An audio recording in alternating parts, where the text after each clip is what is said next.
We have a problem. From 2030, now we are in 2033. That's what ZANU-PF is talking about. Vematriple C although vari kutaura zvakasiyana varingotaura imwe cheteyo kuti aiwa dai maelections aambopostponwa tisaita 2028 timboenda mberi handitika saka kana tikadarika 2030 ngatiende nakuenda ZANU-PF ichitonga chete. That's about 8 years from now. Now, the problem that we have is, even if we are going to have elections tomorrow, elections have never worked in Zimbabwe. Out of the 14 elections that have been held since independence, only one election is where ZANU-PF conceded defeat. And out of all these other elections, they have all been disputed. So you see, even Nelson Chamisa agrees with me that elections do not work in Zimbabwe. This is what Nelson Chamisa said in 2024, December. The country is in pain. We are roasting and chewing. Zimbabweans from all walks of life are suffering. We don't have luxury time. 2023 did not happen, therefore we have no 2028 to talk about. Until we resolve the 2023 election dispute, we can't have another election under the same disputed circumstances. Same disputed conditions, same disputed referees. Insanity is doing the same thing over and over again and expecting different results. Let's talk of reforms. If the opposition is going to ask ZANU-PF to reform itself out of power, the chances are next to none, because ZANU-PF has never changed the way it does things. For example, ZANU-PF has never had a good transition of power from the one that has been leading it from its inception. So, from the leader, from Herbert Chitepo, to Ndabaningi Stole, to Robert Mugabe, to Emerson Mnangagwa.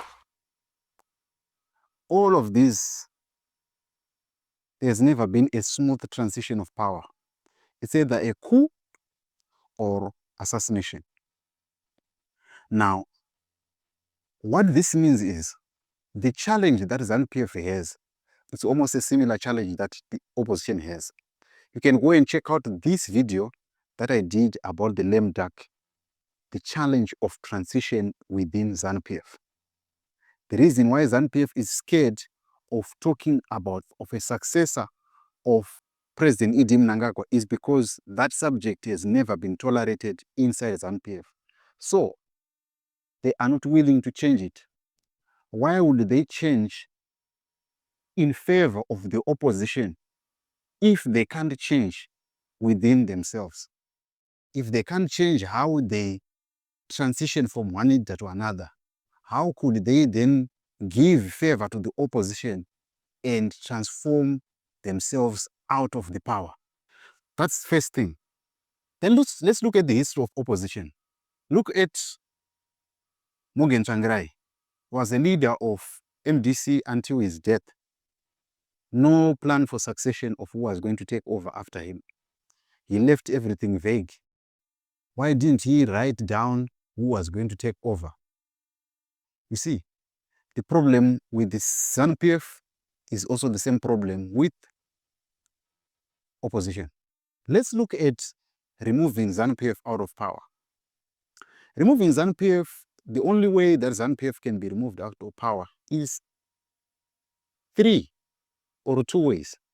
The first way is through a military intervention, like what happened in 2017.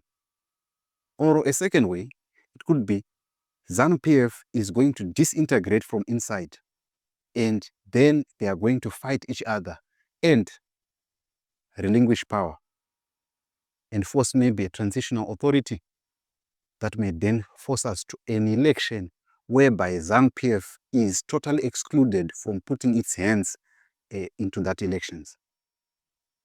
That's the only way. or else a way of God of whereby President E.G. Mnangagwa does not make it to 2033. That is the only way. So these three options are the ones that are available. If we talk of elections, it's a sheer waste of time. It's a sheer waste of resources.